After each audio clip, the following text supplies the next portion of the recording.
mu gihe uri kubikora ntugakube uruhu ngo umareho bigeze ku ruhu, nyine ogosha ariko wirinde kugera ku ruhu, kuko iyo ugeze ku ruhu ukarubabaza niho havaho twa tuntu twitwa imiburu, yakozemo ako kaga kawe cyangwa ako kayesume ukandishe hantu umaze kugira gute kogosha, utegerezeho gakeya. Hari abahita bagira ka gikotori bagasigaho kugira ngo he kugagara, noneho nyuma ukaza kwikora isuku hantu twadusebe dusa nkaho watwomoye. Urabona barabogosha hano ku bwanwa no mu mutwe, nyuma bakazana twa tuyesime turimo nanjye iyo byagenze gutyo nkoresha nyine uhomore hataza igisebe, hataza udusebe, kandi ikindi n'amabagiteri ashobora kuba yagutera ibisebe akire aveho. Rero ni umuti mbahaye ku buntu, nta mafaranga mbaciye, nimwigeragereze namwe komplekisi zishire. Ikindi, abantu mwashakanye umugore n'umugabo, ubundi ni ukubera iki niba wabonye umugore wawe adafite isuku, ni ukubera iki utamuhwitura unayimukorera? Ubundi njyewe mba numva umugabo n'umugore, njyewe uko mba mbyumva n'uko mba mbitekereza, uri umugabo ukaba afite umugore umeze gutyo wamwogosheye ko ari byiza koko. Niba mujyana muri dushe, mukajyana ku meza, mukajyana mu buriri mukaryamana, kogoshera umugore wawe ukamwogosha neza utamukomeretsa, washobora no kwikomeretsa kubera atahareba, cyangwa se nawe mugore ukogoshera umugabo wawe utamukomeretsa kuko uhareba neza, bigutwaye iki ko nabyo byongera bwa bumwe navuze n'urukundo, kandi n'igihe mu bisoza mwumva mwese mumerewe neza mugahita munaganira. Ubwo wasanga wiri kuvuga ngo umugore yaranyimye. Kandi badamu, imyenda y'imbere nayo muyiteho. Imyenda y'imbere ngo hari abantu batita ku myenda y'imbere, niyo message narayibonye ngo hari abantu bambara isutiye akaba ari umukara akayambara umwaka wose atari yayifura, ku buryo ngo agucaho ukavuga uti ni igiki cyapfuye. Mufura amasutiye. Ikindi, turiya dukoresho tw'isuku tukubye akamashini, jirete, agakasi, niba nari n'abakoresha urwembe simbizi, nabwo wenda birashoboka bitewe n'imibiri yabo, ntabwo ari ibikoresho byo gutizanya. Cyakora cyo hagati y'abashakanye muri babiri ni akanya, kuko wowe nawe muri ubu n'ubundi umwe arwaye n'undi simbizi ko bijya bibaho ko abantu babana umwe arwaye undi atarwaye, ariko kuko muri umwe ni akanya ugakoresha mwembi sava, ariko kugira ngo mugatize umukozi, mugatize umwana mwabyaye, mugatize umushyitsi uri mu rugo, ntabwo byemewe.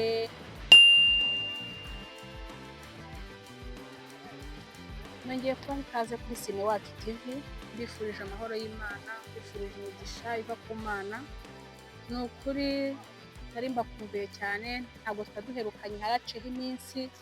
Muri ino minsi ntabwo byagenze neza, twagize n'ibyago,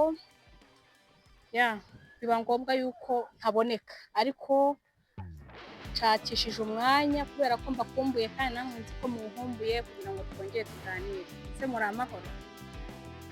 Uyu munsi rero tugiye kuganira. Mu minsi yashize hari umuntu wanyandikiye kuri WhatsApp inbox, ikiganiro nari nakoze ubushize babwira yuko mukwiye kuganira uburyo mwakwitwara kugira ngo amavangingo aboneke, buri muntu wese anyurwe na mugenzi we. Rero umuntu yampaye igitekerezo arambwira ati rero ibyo bintu wowe by'amavangingo uri kuvuga ati bireke, ati ahubwo utubwire abagore bagira isuku. Ndavuga nti reka ntibibaho, se hari umugore utagira isuku koko? Arambwira turi kwigiza nkana, ariko abagore hanze aha ngaha nta suku bafite, yemwe no ku myanya ndangagitsina yabo. Numva birasekeje nyine, numva biranatangaje, ariko ibyo ari byo byose nta nduru ivugira ubusa ku gasozi, ntabwo namutesheje agaciro. Navuze nti ibyo ari byo byose impamvu yabivuze buriya yarabibonye. Ndavuga nti rero madamu, reka abagabo bo kugomeza kuducishamo ijisho, be kugomeza ubundi umugore yari igisobanuro cy'isuku. Na kera na kare umukobwa atangiraga kuba umwangavu, ahantu hari umukobwa watangiye kuba umwangavu wahabwirwaga nuko hahora hakubuye kuva ku marembo kugeza mu ntanzi z'urugo, ugasanga imihanda barayikubuye, bwa buyira buhuza ingo ugasanga harakubuye, ugasanga ku miharuro hateye indabyo. Ndi kuvuga bya kera, abubu bo bavuka basanga bari mu bipangu birimo n'indabo zakuze, batazi uburyo zatewe, batazi uburyo byagenze gute. Mwebweho mwagiriwe ubuntu, ariko ndi kuvuga twebwe bo hambere mu minsi yashize, twebwe twagendaga gushakisha indabo tukaza tukazitera kuri iyo miharuro ikikije imirima, tugatera indabo, tugakubura, tugaharura ibyatsi, ugasanga imiharuro irageze gute, irakeye. Nicyo kintu cyakubwiraga ko hari umukobwa. Wakwinjira mu rugo ugasanga naho harakubuye. Rero umukobwa yabyirukaga atozwa isuku. None rero ubu ngubu ngo mwageze mu majyambere, viziyo 2020 iraza kubakora ku mugani wawe ati viziyo 2020 wayigira 2010. Ubu mugeze muri za 2026, noneho ubu ngo nta mugabo ukivuga, ubu ngubu ngo no kwiyogosha ku myanya ndangagitsina ngo ntibikibaho. Biratangaje pe. Ariko ntibaza wowe iyo umaze amezi 2 utogoshe imyanya ndangagitsina yawe, wumva umerewe ute? Ntabwo ubangamiye. Kibereka nkubwire ku bwanjye numva birabintu byaba bibangamiye. Rero umugabo wabimbwiye yarabibonye, kandi buriya abagabo bo baranatembera, ashobora kuba yarabibonye ku mugore urenze umwe, abona ni ikibazo gikomeye. None badamu rero muze tujye inama, mushake udukoresho tw'isuku.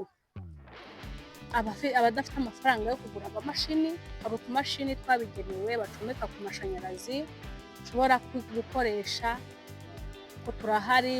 Ufite n'umuti wo gusigaho kugira ngo yice amabagiteri ashobora kugutera indwara mu gihe utogosha, cyane ko hari ahantu ushobora kwikomeretsa mu buryo bumwe cyangwa ubundi. Rero iyo bidashobotse, ntabwo gukora isuku byagenewe abakire gusa, n'abakene gukora isuku baza tuyikora dute. Ushobora kuba ufite akajirete kawe, ntabwo kagura amafaranga menshi, ni 500 cyangwa 1000, cyangwa se ugakoresha agakasi nako ntigahenda 500 cyangwa 1000, ariko hari ahantu kahitaho rwose hagasa neza. Nkawe iyo ugiye kujya kubonana n'umugabo wawe cyangwa se utari uwawe, uzi ko hari ahantu hadakoze isuku, wumva uri seriye, wumva umeze ute?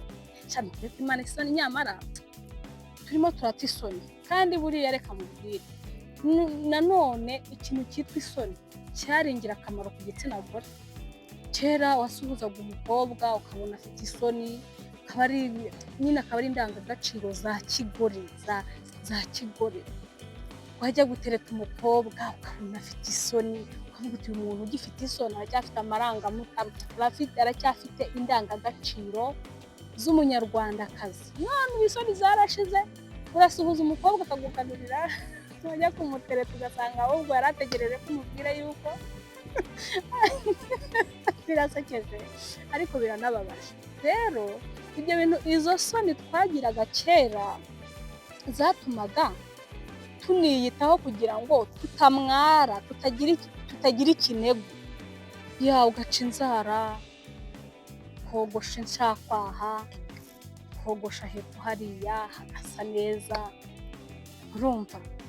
Ariko ubu ngubu ngo musigaye mugenda harabaye ishyamba, mu ishyamba ari nk'irya Nyungwe ku buryo ngo umuntu ajya kureba aho anyura agasanga reka n'inzitane. Biterwa n'iki koko? Isoni mwarazitaye pe, kugeza n'ubwo mutakikorera isuku ku mibiri yanyu. Ni ikibazo gikomeye. Rero abo bataye isoni ntabwo ari bo ndi buganire nabo uyu munsi. Uyu munsi ndaganira n'abantu bashobora kuba batabihaga agaciro, atari uko babuze isoni, ahubwo ari uko batajyaga bagira gute babiha agaciro. Uwo mugabo nk'uwo mugabo yarabandegeye, numva ushobora kuba hari impamvu runaka, yenda hari abantu babikoze bibagiraho ingaruka.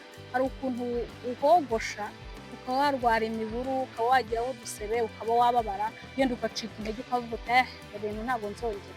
Rero uyu munsi ndashaka kubagira inama abantu bijya bibaho yuko bogosha hari ahantu cyangwa mu kwaha bakazana imiburu, iyo miburu ikaba yazana ibiheri, bakaba bagenda bishima. Bijya bibaho ko hari igihe uhogosha hatangira kumera ukumva hariho uburyaryate ukumva wakwishima. Rero hari abo byabayeho banacika n'intege zo kuzongera kuhakorera isuku.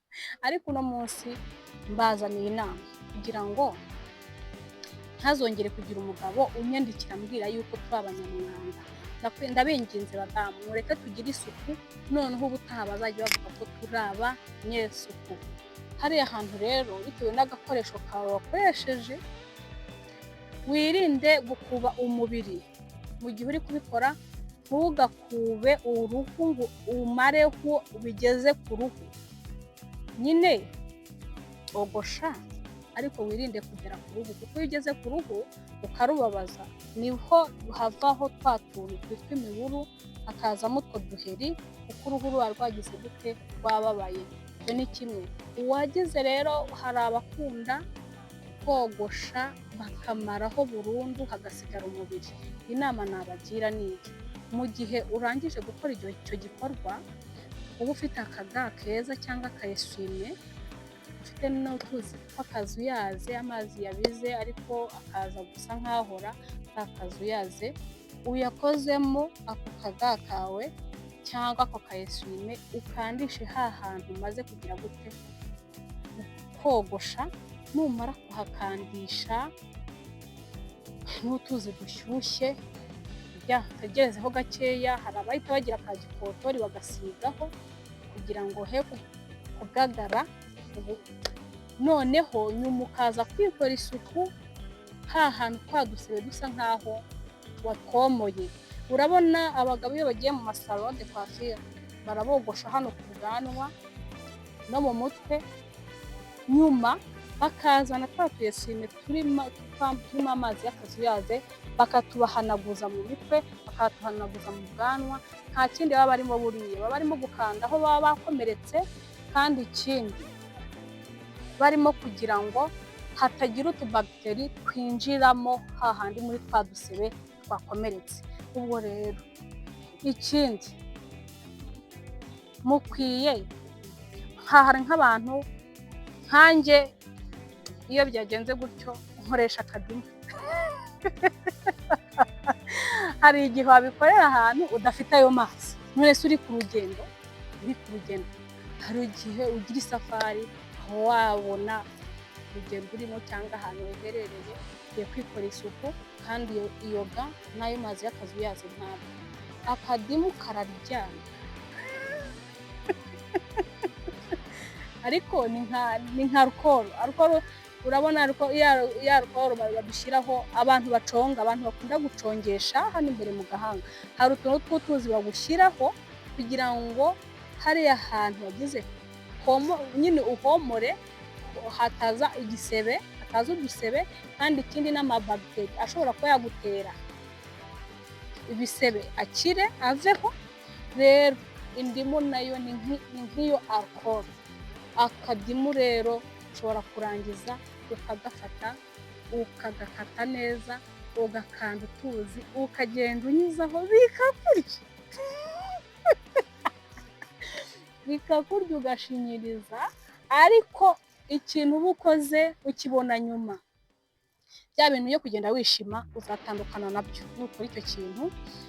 Utabonye kakaga ngo nuko tuzi dushyushye, koresha akadimu wihangane bikurya. Se bundi abadamu ko twaba twamenyereye ibintu, ubu ngubu waba warariwe n'inda ukabyara 5 kuribwa n'akadimu umunota umwe bikakunanira ko ngo ufite isuku, kandi we kugira ibibazo nyuma yo gukora iyo gahunda. Rero ndabinginze inshuti zanjye, mureke tugire isuku, kandi mwabagabo ntituvuge isuku ngo twibande ku bagore, mbe ko namwe bitagize gute bitabareba. wasanga namwe hari abagabo birirwa bagendana incakwaha kandi cyangwa se piriya naho harabaye ishyamba kandi ni ukuri kw'Imana hariya hantu urumva haba hihishe. Iyo hari muri ririya shyamba hakagiramo n'icyunzwe, ibaza umuhumuro uvayo. No mu kwaha iyo harimo ziriya ncakwaha hakajyamo n'icyokere, umuntu ashobora kugucaho ukavuga uti ndagowe pe, nyine uba wumva hatameze neza. Kandi ikindi nibutse akantu nshaka ko ni irindi somo rije mu rindi, ariko ako kantu mbishije ari akanama ngomba kubagira. Hari abantu bagira mu kwaha hadahumura neza, ako kadimu nababwiye pe, iyo ugakoreshejemo, iyo umaze gukora iyo suku warangiza ukagashyiramo, ntabwo wa muhumuro mubi uza. Noneho babandi bafite uburwayi bwo guhumura, se no kunukara, no guhumura igikarano kugira ngo nabo ako kadimu karabafasha. Umaze gukaraba mbere yo kwisiga amavuta ugacishamo ako kadimu, nta cyuya cyiza, nta cyuzo cyiza, na bya bindi bimanuka mu mashati ugasanga byabaye. Hari ukuntu nyine wumva umubiri wacu usohora amazi iyo turi kugenda, iyo turi gukora, uzarebe na siporo iyo tuyirimo amazi arasohoka. Ariya amazi rero iyo twambaye amashati y'imyeru cyangwa amashati akeye, usanga ahangaha umwenda warahinduye ibara. Haba hari n'umuntu utazi kuwufura rero, ugasanga umwenda urapfuye ahandi ukiri mushyashya. Akantu rero mbarangiye ni umuti. Iyo uzi yuko ukunda kugira icyo cyunzwe cyinshi gishobora kuba cyanatera n'umuhumuro utari mwiza, umaze koga ufatira akadimu ugacishamo ukagahanaguza, ntago y'amazi aza ngo ahindure ishati aza, kandi na wa muhumuro mubi ntago uza. Ni nko ku nkweto, n'abantu bagira ikibazo cyo kunutsa inkweto. Hari abantu bagira ubwo burwayi, cyangwa se abakunda kwambara inkweto za mangaze nazo zirabitera, nawe amasogisi y'amangaze. Rero iyo uzi ko ufite icyo kibazo, mbere yo kwambara iyo nkweto urafata akadimu ukahanaguza mu birenge byawe, turiya tuzi tw'indimu, ushyiramo isogisi ryawe, cyambarira urukweto umunsi wose urangiza nta mpumuro mbi ije mu rukweto, atari hahandi noneho ugasanga nta mpumuro mbi ijemo. Kandi urabizi ko bitera complex. Hari ahantu ugera wari ugiye kubasura ugasanga bateguye tapi yabo watekereza ko utari bukandagire kuri iyo tapi bikakubera ihurizo, watekereza ko nukuramo inkweto uri bwirukane abantu bose baraba bagahita basohoka biruka, nabwo kumva ihurizo ryagize. Rero ni umuti mbahaye ku buntu, nta mafaranga mbaciye, nimwigeragereze namwe complex zishire. Ikindi, abantu mwashakanye umugore n'umugabo, ubundi ni ukubera iki niba wabonye umugore wawe adafite isuku, ni ukubera iki utamuhwitura unayimukorera? Ubundi njyewe mba numva umugabo n'umugore, njyewe uko mba mbyumva n'uko mba mbitekereza, niba ariko namwe mubyumva simbizi, ariko ni imyumvire yanjye. Njyewe mba numva mu gihe mfite umugabo wanjye aba agomba kunyogoshera, kuko hari ahantu, hari n'igihe umuntu aba abyibushye atabasha kurebayo ngo ahakore neza. Ibyo bikamubera imbogamizi zo kuba yahakora, ugasanga rya shyamba ryaje atari uko agira umwanda, ari uko yabuze uburyo. Niba uri umugabo ukaba ufite umugore umeze gutyo, wamwogosheye, ko ari byiza koko. Niba mujyana muri dushe, mukajyana ku meza, mukajyana mu buriri mukaryamana, kogoshera umugore wawe ukamwogosha neza utamukomeretsa, washobora no kwikomeretsa kubera atahareba, cyangwa se nawe mugore ukogoshera umugabo wawe utamukomeretsa kuko uhareba neza. Bigutwaye iki ko nabyo byongera bwa bumwe navuze n'urukundo, kandi n'igihe mu bisoza mwumva mwese mumerewe neza, mugahita munaganira. Ubwo wasanga wirirwa uvuga ngo umugore yaranyimye ko cyangwa umugabo yaranyimye, mwogoshera umuganiriza, umubwira utugambo twiza, nakwima bavuga uti uwo ni igikenye. Ntabwo ari wenyine azaba yarimye, n'Imana azaba yarayimye. Ubwo rero ikintu nababwiraga, mwite ku isuku, mwitane ku isuku, aba bana, famiye, wikumva ko isuku ari iy'umugore wenyine, nawe mugabo nawe mugore ntikumva ko isuku ari iy'umugabo wenyine, kandi ibitagenda neza kugira ngo mubisohore hanze nimubiganireho, nimubiganireho umubwire uti rwose nta nubwo ugiye kumubwira ngo kubera ngo iki ngo utagira isuku hariya hepfo ngo utahogosha, ahubwo ngo cyagiye muri kuganira muri guseka, fata ka kajirete cyangwa ka kamashini mwaguze uvuge uti sheri kuramo imyenda nkwereke ukuntu nikorera, nyine uri kumukinisha umuganira, umwogoshere nawe akogoshere, muganire, bituma urukundo n'urugwiro biza kandi n'isuku mukabamiriza gute muyikoreyemo. Ubwo rero ndabinginze isuku yo ku mubiri tuyiteho, kandi badamu imyenda y'imbere nayo muyiteho. Imyenda y'imbere ngo hari abantu batita ku myenda y'imbere, n'iyo message narayibonye ngo hari abantu bambara isutiye akaba ari umukara akayambara umwaka wose atari yayifura ku buryo ngo agucaho ukavuga uti ni igiki cyapfuye. Mufure amasutiye, mufure amakariso, kandi mu rwego rwo kugira ngo mutazajya murwara ama infection. Hari abantu batagira ubwanikiro, ushobora kuba utuye mu rusisiro udafite ahantu uzajya wanikira amakariso yawe ngo ahure n'izuba. Mu gihe wayanitse mu nzu akuma, mbere yo kuyambara cishaho agapasi, shyiramo umuriro mukeya mu gapasi, nurangiza ucisheho, bizagufasha kutazajya urwara ama infection.